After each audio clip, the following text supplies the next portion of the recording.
Yep, it's showtime. And if everything went well, we should be live.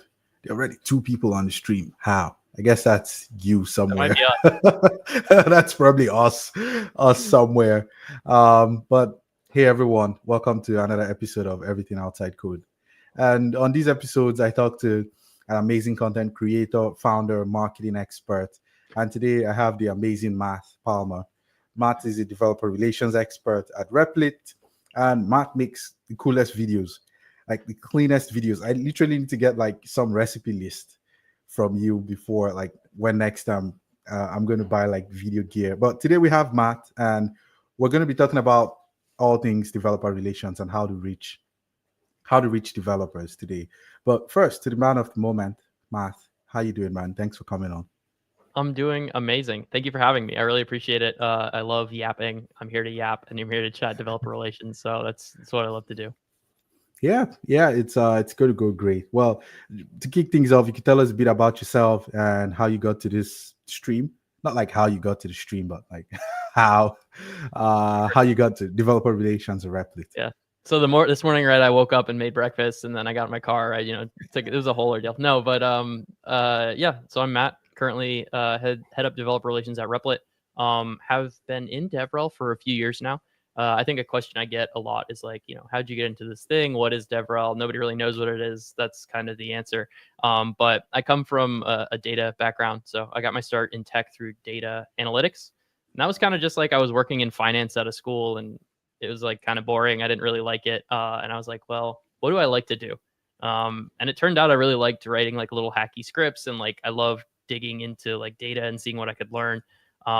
And the tools you needed to do those things were Python and SQL. So I like taught myself both of those before AI, right? This is like I had a giant Python Yeah, textbook on my desk. And after work every day, I would like read this Python textbook and try to try to build like hello world examples. Like I thinking back to it now, it was like the hardest way possible of doing things, which we'll get into some amazing tools that exist today for doing those things in the podcast. But from that, I went into kind of data analytics, product analytics. I was the first product analyst at All Trails, kind of helped build out that team. And hmm then moved a little bit more into the engineering side. So I did some data engineering and realized I like writing code, but I also really like talking to people. So that kind of like following my passion led me to go to some conferences, got an offer to like write some white papers with O'Reilly. So I published a few of those in the data engineering space, and then ended up doing a course with LinkedIn. And throughout that whole time, I'm like, okay, I love doing all this stuff. How do I do this stuff full time, right? Because I was doing this on the side in addition to data hmm engineering, and very similar to the transition to data analytics. I just said, well, like, what is the job that people call this thing of like writing a bunch of code and then teaching people about it? And like education, developer education, product marketing, developer relations, all kind of flows together. And so that's how I ended up where I am now. I started doing DevRel for a data engineering startup, and then moved over to Replit, just with the ability to kind of help people learn to build and create the best apps possible. Yeah. Wow, that's amazing. Like it's interesting to see the shift from what finance. Right out of school, yeah. So right out of school, I was doing like debt valuation. So it was like Yeah, very different. yeah. Paul says the sound and video is great, so we have nothing to worry about then. Always good to hear. 'Cause- Thank you, Paul. We need somebody to look out for us. So yeah. Thanks, Paul. That's great, Matt. And so now you're at Replit. Could you tell us a bit about like your day to day at Replit, what you do? And by the way, Replit's cool. We're still going to get to like how you make great videos, but first, Replit. I can't wait to get to that part. absolutely, yeah. No, day to day, one of the reasons I like developer relations, it's a little different every day, right? So if I hmm think back for the past couple of weeks, um, building a lot of tutorials around our mobile launch and our mobile redesign, right? So I created some videos on how people could create iOS and Android apps using Replit and then put them on their phone using Expo, one of our great partners. We just launched a sort of a version 2 of our agent, which is our automated developer. It kind of writes code for you, you can scaffold entire projects. So I did a lot of not only tutorials and educational videos, but product marketing assets, launch materials, launch videos, just prepping a lot of that stuff. And then last week, I was in Denver. I was at ETH Denver, kind of interacting with the crypto community, the Web3 community. One of our partners, Coinbase, super great, uses Replit in their documentation. There's CDP documentation for what they call Agent Kit. Hmm. So it's a really fast way to build agents that interact on chain. So again, a little bit of everything from educating developers to traveling and speaking to rewriting our docs at the moment. So Yeah. too much stuff, but that's what I like. That's what I enjoy about it. Yeah, that's great, man. I was just saying to Math, for anyone listening before this call, I was like, yeah, I follow him on Twitter, and his work rate is just insane. I see a lot of that stuff. To Replit, what does Replit do? I assume that anyone watching this doesn't know what Replit does. Absolutely. Replit is, you can think about it as the fastest way to take an idea that you have it in your head and turn it into an app, a web app that's live on the internet. And Hmm. at its core, right, that's what we allow you to do. Getting a bit more detailed, it's a platform where you can write and build apps with no setup, no configuration, no installation. So typically, say you want to build an app, well, you have to install Python or configure Node or do all this stuff. You have to scaffold that project in a code editor. You have to do all this hard stuff. And then even if you get something running on your laptop, right, it's running on localhost. Well, how do you take localhost, right, and go live? It's a hard Yeah, problem. It's really hard for a lot of people. And so Replit simplifies that entire process. We have an editor. So you go to replit.com. But we also have AI tools on top of the editor that allow you to, scaffold your entire project. As I mentioned, Agent, sort of our automated developer. So you type a prompt into Agent, it creates an environment, it writes all the code for you, it builds your app out. You still have that code, you have access to that code. But then once you get something that works, you just click one button and deploy it. So it's kind of an all-in-one kind of editor deployments interface, really yeah, cool app with a bunch of tools. And then we introduce this agent and assistant. These are our AI tools that can build the app for you or build the app with yeah. natural language. You can deploy it.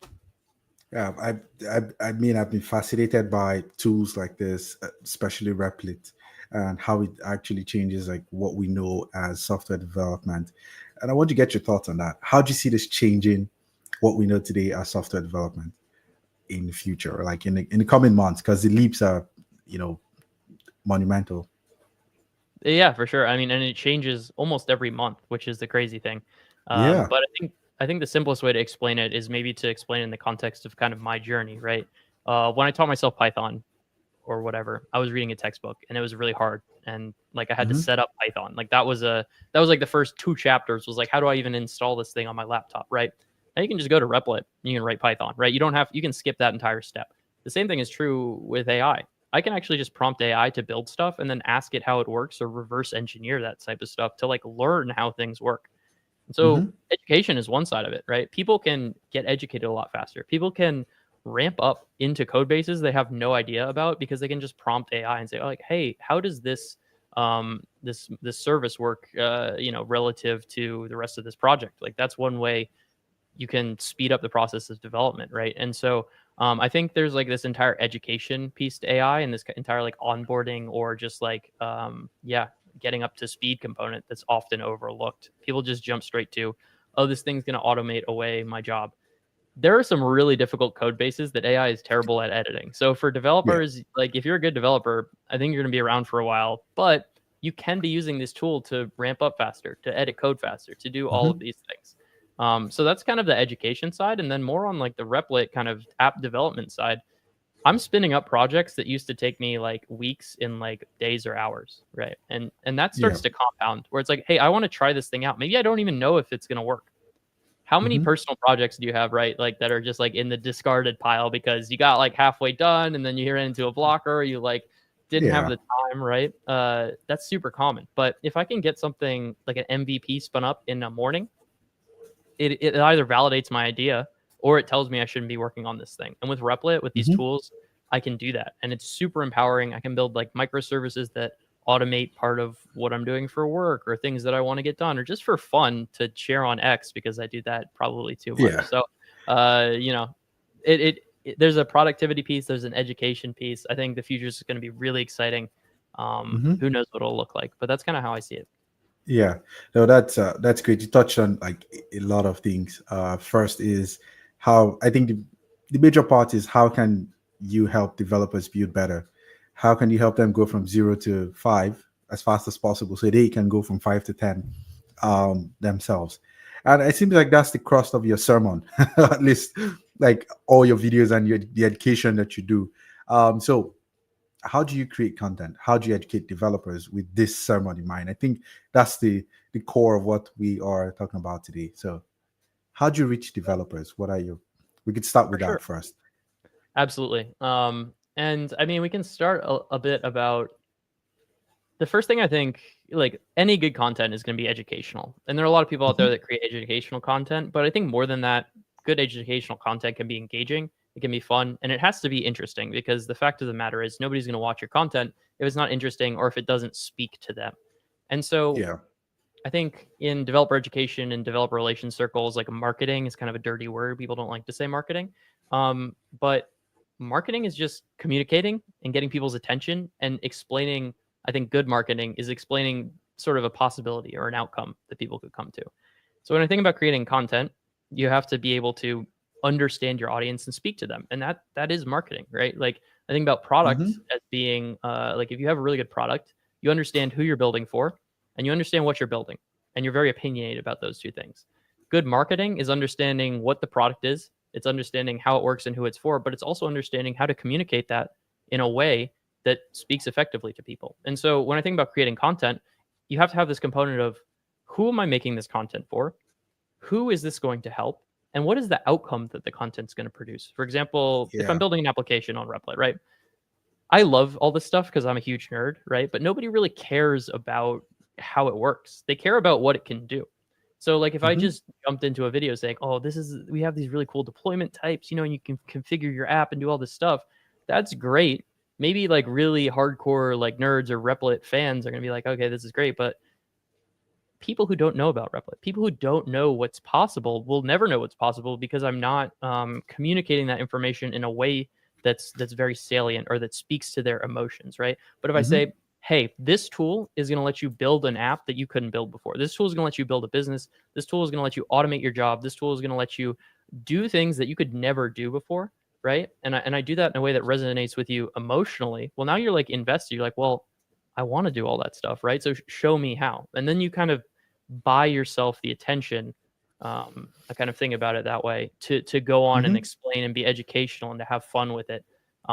Because like there's a very simple fact of the matter is I don't really deserve your attention. It's kind of like Yeah. if I go out and I'm thinking like I deserve everyone's attention, I can say whatever, they just have to listen to me. That's not true. You actually have to earn people's attention by being interesting and by speaking to what they want and speaking to things that can make their life better, right? And that's kind of what I'm getting at here. So all the content I create starts with how do I make people's lives better? How do I understand the people that I'm creating for?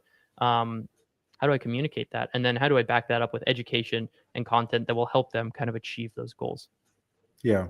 This is fantastic. I think at the bedrock and some you mentioned of creating content is just realizing that it's not about you, right? It's not about you. Yeah. Yeah. Yeah. And for lack of a better word, no one gives a shit about whatever you've built. They care about how it's going to help them, right? And I keep saying this to folks, and I'm glad you did mention that. And then the second bit is speaking to people's emotions and making them feel some type of way, so they come out of consuming that content feeling good, feeling like they've missed out on something, feeling like they can do better. So anchoring your content around emotions and how you want to make people feel at the end, I guess you would say that's sort of like your overarching strategy to creating content. And then you just start with probably a hook to buy that attention, as you said, and then proceed to hold that attention throughout the video, and then make them feel good at the end.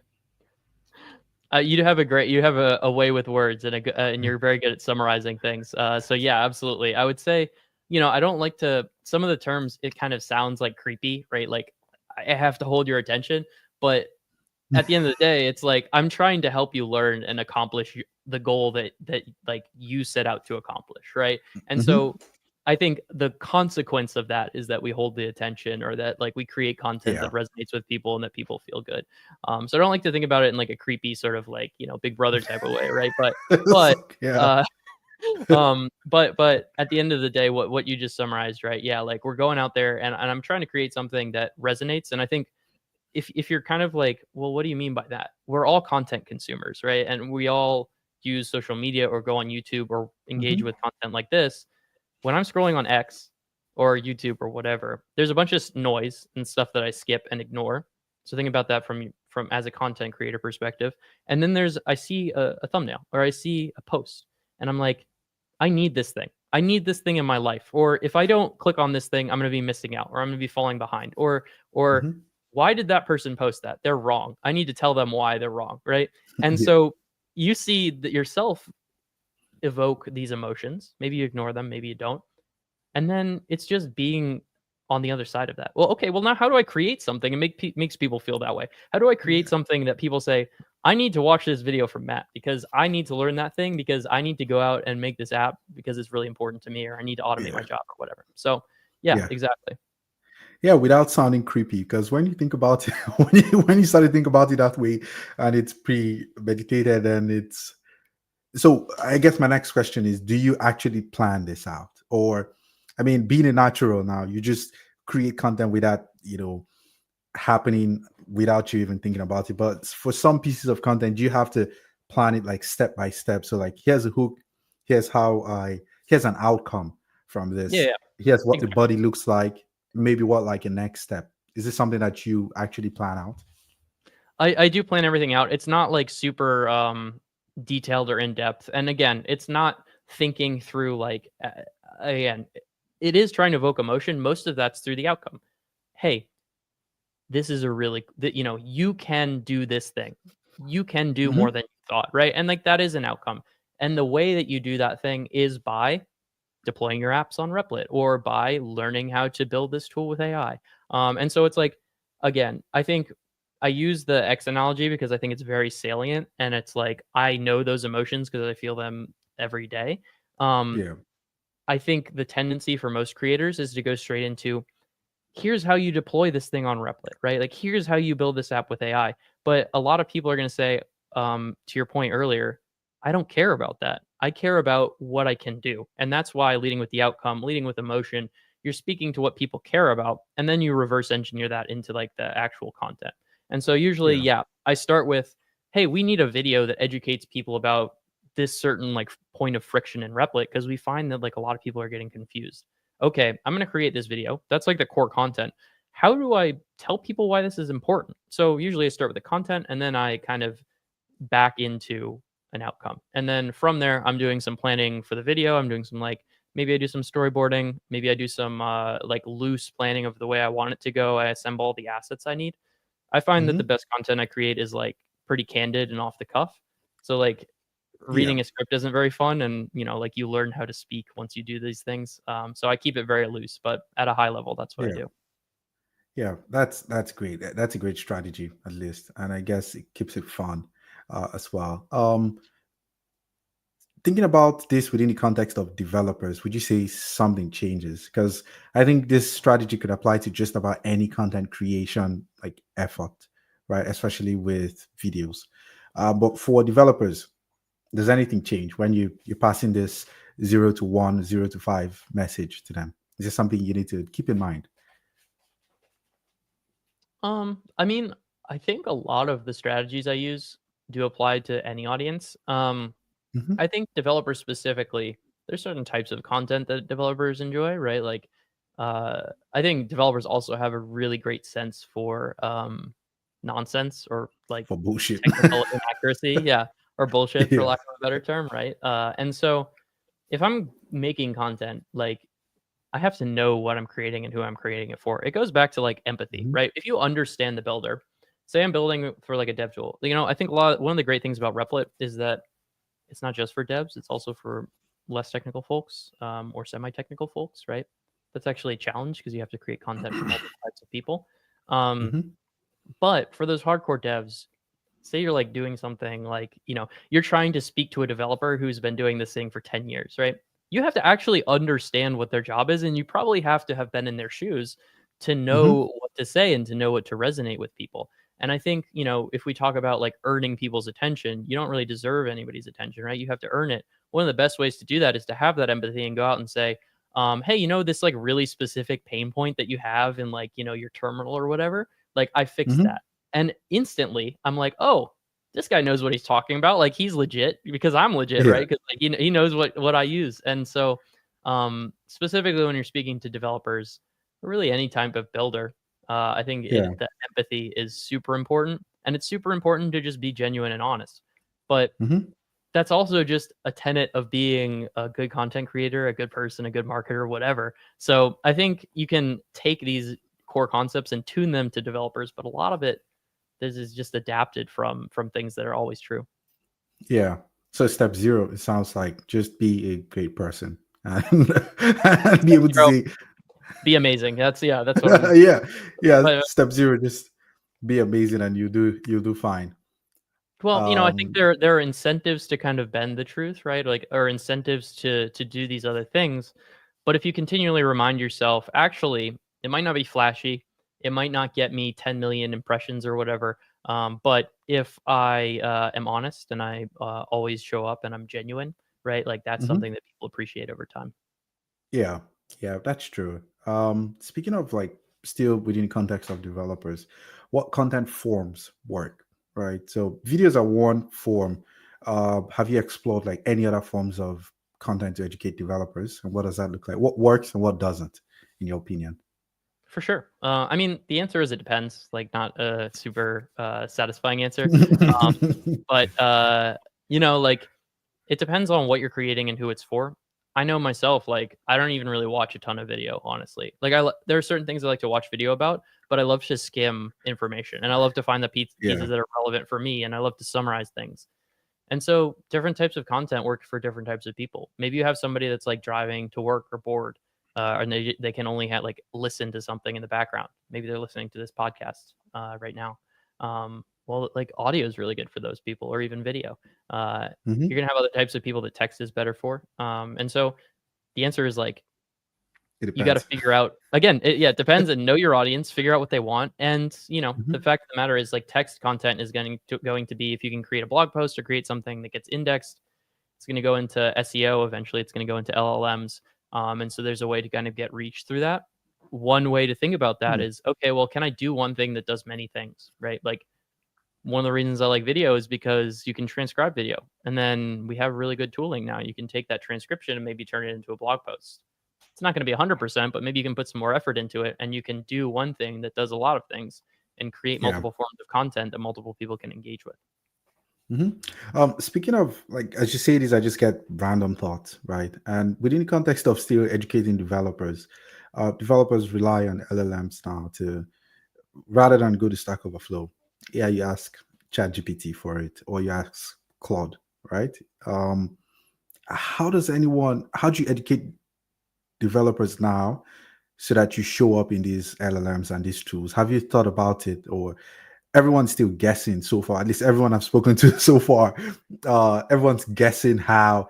I've heard opinions from like, you need to get indexed on Bing, you need to write SEO content. Some are like, you need to train LLMs from like from the questions you ask and try to reinforce um like from the chat, but that's inference, so I don't know how it actually trains the like the models. So but what's your take on educating developers or creating educative content that eventually will get indexed or will be served by LLMs? Have you thought about Yeah, I don't know that getting indexed on Bing is the answer, but for anything, to be honest. it? But outside of that, I don't think anybody knows, honestly. And if I knew, if I knew, you'd be able to go. Anthropic would be saying, "Go ask Matt Palmer," or whatever, and I Yeah. have more work that I needed. So, um, I think my take generally is that if you are ever curious about these things, trying to like hack your way to a solution is probably not the answer, right? Like, writing, it's kind of like SEO. Like, look at SEO now. A lot of the trash kind of content that was written to game SEO is actually is being like demoted by Google's algorithms now. And a lot of traditional SEO stuff, there's a lot of articles out there and research. There's like a lot of traditional SEO of just like, oh, I'm going to spin up like 100 pages that talk about all this stuff, and the content's kind of fluff and it's no good. Everybody hates it Hmm. when they click on it, but like it quote unquote works. That stuff isn't Yeah. working anymore. And so the reason it's not working is because it's not quality content. So if you want to write good content, if you want to get like good views, it's not flashy. It takes a really long time. You just sit down and you do the work. You make really good content. You make high quality content that helps people. And you start releasing that, right? And in 6 months, in a year, in 2 years, SEO is going to pick up on that and it's going to surface it to people. Same way that LLMs work, right? Like at the end of the day, I'm not an expert on any of this, so like if I say something wrong, don't crucify me, right? But like there is an incentive and there's a reward, and the reward is to get the most useful information to people possible to predict the next likely tokens or whatever. Mm-hmm. And so it's like, hey, if people are now asking LLMs for questions about code or asking them questions about anything, I should be creating the most helpful content possible that's as as deep as possible, not necessarily wide, but deep. That can Mm-hmm. help these people get what they want. And at the end of the day, that wins out. That's kind of my Yeah. belief. Yeah. I also share like the same thoughts that, just create really helpful content that is also probably specific. So it indexes it because it's unique knowledge. Um, but I also do not know if I should write this content for one or for all. Should I write it as an advice to one person, like to a person, or do I write it as like, hey, here's a post I'm writing to for like everyone. I'm addressing a lot of people. But I guess this then goes into like the mechanics of it. Um, should it be like really specific, like the kind of post you see on Reddit, right? That's like very specific, very opinionated about an own experience, or should it just be like another blog post talking about like some factual stuff or like product information?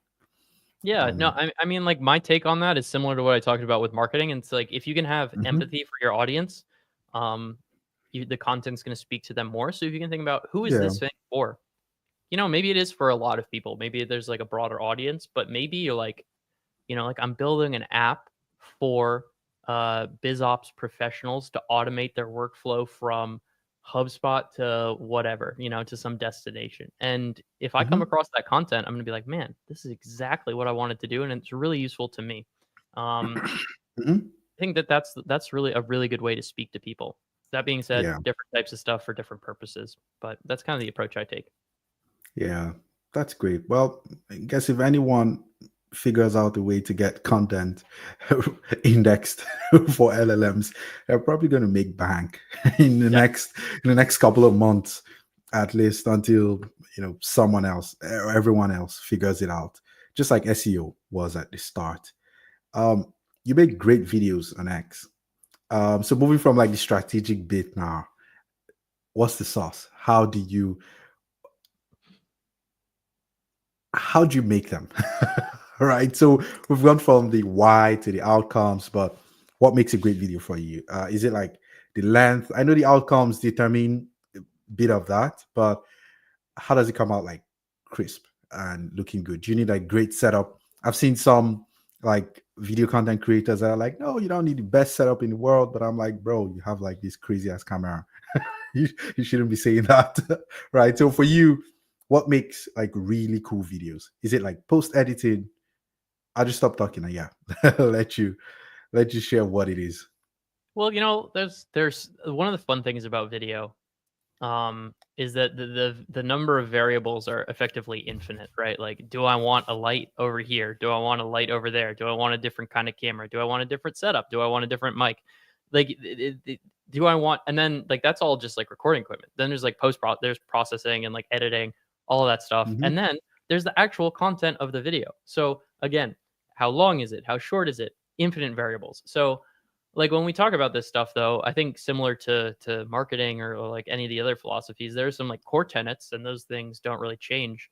If you want to make great content, you kind of have to be obsessed, and that means like watching a lot of other people who make content, stealing ideas from them, learning, just like being willing to sit down and like try things Hmm. until you figure out what works, or even put yourself out there. If you look at the first videos I made, uh, probably about a year ago at this point, they're like pretty bad, like they're terrible, like compared to what I make now. And I look at them and I cringe and I'm like, I can't believe I did that. Uh, but I did it. And that's the only way to improve is by doing it and getting feedback. And so like, if you want to think about like, how do I make really great content? Just start. I don't like if you're watching this and you're like, how do I start? How do I become a developer advocate? Just start making content and find something you're interested in and get in front of a camera or write a blog post or create something and put it out there. And then after you put it out there, think, how can I make this a little bit better? And that's how I get started. Like, I would record videos with my like MacBook and Mhm. post them, and I would use a really simple editing tool, and the editing was terrible. And then I would say, well, how do I get this a little bit closer to something that like Aaron Francis would make, right? Like, or all the goat Yeah. DevRels. Like, how do I get closer to like something that they would do? And I would like go through tweets, dude. I have like saved tweets where I would like go through like on DevRels. I would find really good DevRel, go to their X profile, go to the media tab, and then scroll through until I found a pic of their setup, and then try to reverse engineer their setup and like find, okay, like what mount is he using? How does he have the camera positioned relative to his desk, right? Like do like creepy shit. But like that's how I Yeah. did it, and then you go on Amazon, and then I have like photographer friends that I would annoy. I'd be like texting, like, yo, what camera do you use? Yo, what lens do you use? Yo, you need to help me. You need to explain focal length and like how these lenses work. Honestly, now you have AI. You should just be asking AI this stuff. But it's kind of just being obsessed about everything. Mhm. And then editors. I've tried out like every video editor. I've tried every single like piece of software out. I taught myself Premiere Pro. I taught myself After Effects. Probably too much stuff, but it's Yeah. once you find that thing, it's just being obsessed about it until you get to Mhm. something that is perfect. And it's not, again, it's not for me, it's for people. Like I am, if you're watching my video and like an edit's off, or like I mess something up, or it doesn't look good, or it doesn't sound good, that's like a reflection of who I am and the type of content that I create. And I want that to be as good as possible for the people that are watching it, because that's all I care about. And I Yeah. think that like you have to kind of have that like fire of like I love this thing uh to produce the content. And that's just like great. That's just production stuff. So I think it's just attention to detail and taste and like stealing stuff from people. But then there's the Yeah. actual content side, which is like how long is this thing? All of that I think just depends on the audience. We can talk about that more if you'd like. Yeah. So start step 1, step 2, get obsessed about making it great. I think Period. I'm going to start like a personal series like sometime this year where it's like I'm going to start recording content. I'm just going to make it 1% better every day. Like I record it every day, make it better each day, and see what happens after 100 days. And it's yeah, it's going to be like a series, and the goal would be to create great content, like great video content. I But love that. yeah, yeah, start, get obsessed with with the craft in general. Does it help to be passionate about it? What if you're just being very like purposeful about it, and you just want to do it for work because you have to, because there are a lot of people that have to create content for work because they want to get paid, which is also okay, but they're not very passionate about it. How do they go about it? Does it help to be passionate about creating content? I actually love that question. Um because it's very true, and it speaks to like you're not going to like everything in your life that you have to do. Now life would be a lot better if you like most of the things that you have to do, but there are going to be things in life that you don't particularly enjoy. um Yeah. you might notice I post exercise stuff on my X. I'm into a lot of things. um there are things that I don't like to do that I have to do, right? For example, like eating right. Is it fun to eat well all the time? I have like an apple. Do you think that I really want to eat this apple? Like, dude, like it fits my macros. Like that's the bottom line. Like Yeah. now don't get me wrong, good Honey Crisp apple, like we're having fun. They're pretty amazing. But can I be really good at that without loving it, or like it gets me out of bed in the morning? Yes. Hmm. And that's through discipline, and that's through consistency, and that's through atomic habits type stuff, right? Hey, how do I Yeah. optimize my day to like get this stuff done? Hey, maybe you have to make video for your job. How do you just get a little bit better at that? Maybe you find ways to trick yourself into recording video because you need to get it done. Maybe Yeah. you find ways to get some to motivate yourself. Oh, I don't like to record video. I'm going to record it with somebody. I'm going to get on a podcast and make William ask me questions, and that's going to motivate me to make video, right? So there are ways Yeah. to do hard things that maybe aren't like the most important things in your life, but that you just need to take care of, and be good at them. And like that's totally fine. But if you want to be the best at what you do, right? Like if you want to be the best DevRel, you probably shouldn't do that if you hate creating content. And that's the Yeah. amazing thing about DevRel is that you don't have to be good at video, right? Like you could be good at events, or you could be good at writing, or you could be good at just like talking to people. and you can be really good, a really excellent developer relations or developer advocate. Um, Hmm. but I think about it as like there are ways to get yourself to do things that are necessary. Um, Hmm. the things that if you want to simply just be the best at what you're doing, probably being passionate and being like happy and being motivated helps. Yeah, yeah, definitely does help. If you're passionate about it, you need less. You need less like motivation and trying to motivate yourself. Basically, you can just do it because it makes you happy. That's cool. You talked about endeavor. You could, like events or be good at events, be good at talking to people, or just be good at recording videos. This makes me think about where do you find developers, because then the effectiveness of this channel or these channels depend on if you find the target audience there. So from your experience, where do you find developers hanging out that you want to go talk to them in those places? What works also and what doesn't work? Where do you find developers hanging out? Man, that's tough. That's a tough question. Usually they're like in like in a bunker writing code. Uh, I think a byproduct of being passionate about things, something I've seen in my whole throughout my whole life is that you just like sort of through osmosis kind of like find your way to these like really passionate groups of people. So people ask me a lot of questions about like, oh, how do I learn about this thing or how do I get involved in this community? And it's actually like you just care. And if you care and you start Googling or like asking AI or finding this stuff, you like somehow end up in some like weird niche Discord where you're like chatting with other people who are super nerdy about this thing, right? Yeah. I don't really know how I got here. It's kind of weird, but yeah, these Yeah. people are cool, right?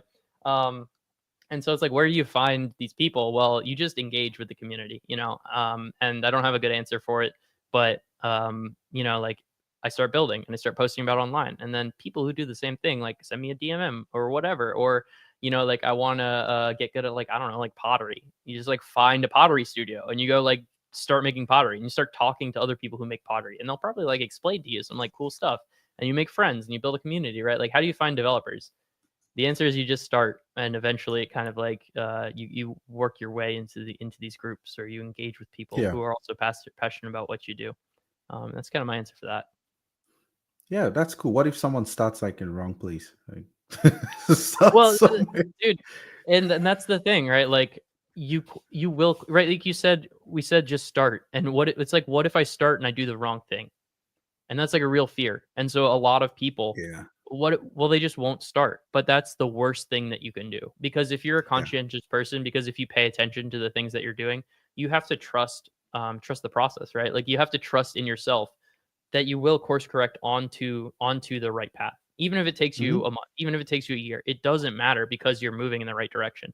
And that's where talking to people can be really helpful. That's where watching podcasts and reading books and like engaging is really helpful, because like my passion as a developer educator, my passion as someone who does what I do is that like I've done all the dumb shit. I've done all the stupid stuff. Hmm. So you can learn from my mistakes. Just watch my content and I will tell you how to save years of your life avoiding all of the terrible Yeah. things that I've done. So that's what I've seen in fitness. I spent, like fitness is a huge passion of mine. I spent years doing dumb stuff.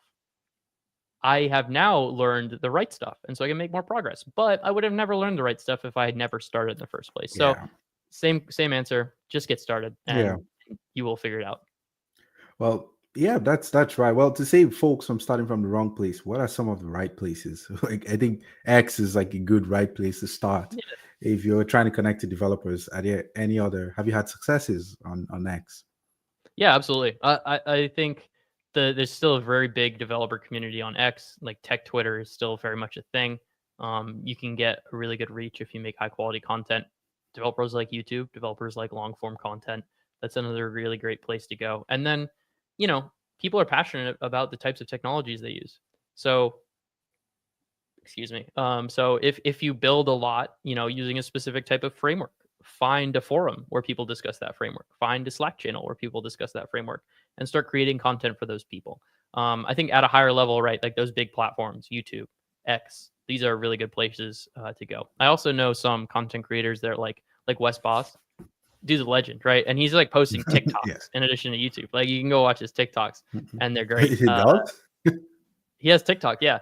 And they're like 10 minutes long. He'll drop like a 10-minute long Mm. TikTok and it'll like go mega viral. And I'm like, I have no idea how this guy does it, but he's the goat. So yeah, I think it's like figuring out a platform, like learning that platform. I think developers exist everywhere. They're like normal people too. Yeah. But X is a good channel. YouTube's a good channel for my type of content. If you're like going for short form stuff, TikTok or even Instagram, again, just go look at what other people do and then copy them. Yeah. Yeah. Uh, you said something that I really like, which is developers are just normal people. That could be anywhere, right? Being in like developer marketing circles, I think we've learned to like ply our trade from saying developers are like special beings, like special kinds of people, and you have to find them in specific places. You need to, create content a specific way, and they don't hang out on LinkedIn, they're not on Instagram. But then we just now I think about it, it's like we're overthinking it. They're just regular people that also have like maybe life outside work and just hang out and do regular stuff. And they could be on TikTok. I think I'm going to create a TikTok account finally, and because I don't have one. I'm giving you a lot of stuff to do on this podcast. It's like you gotta Yeah, create a content, you got to create a TikTok, you got to do all this stuff. So yeah, I'm taking notes. I'm like making notes of things I need to do. I need to do after this. But I see we've come up on time. This has been fantastic. If someone has a comment here, Paul says, do you have interfaces in Spanish? And he's talking about Replit. Does Replit help you create interfaces in Spanish, like create maybe UI in Spanish? That's what I would assume. If you want to build an app in Spanish. yeah, I mean, like LLM supports Spanish, our agent supports Spanish. We have a ton of people right now in like Japan creating apps, and they're creating apps in Japanese, which I would imagine is like harder than Spanish in some ways. So like totally, go to Replit, speak Spanish into the agent prompt, type Spanish, and it'll get you started. Yeah, I guess that's the way to go. Thanks for the question, Paul. Well, any last words, Matt? This has been so much fun. I almost missed that. It's past like 40 minutes. That's why I love my job. I get to come on here and yap and talk about people. Do we have it? Paul also he also is asking if we have a UI in Spanish. We might. I'm not Yeah. sure. I'll have to check. I'll have to check on that one for you. And I appreciate you Oh, sticking around. Yeah, I'll check on that one. I'll get back to you. Anyway, last words. I'm very grateful for the opportunity. Thank you, William. I love to talk, and hopefully, for everyone watching, you learned something today or you found this useful. yeah. I learned something. I learned something like super useful. I have like a list of things to do. I should start my 100 days of making great video series very soon. Anyways, thank you so much, Matt. Thanks for coming on. And for everyone in the comment section and, everyone listening to this, thanks for hanging out with us. And that was today's episode of Everything Outside Code. And I'll see you on the next one. Cheers. Yep.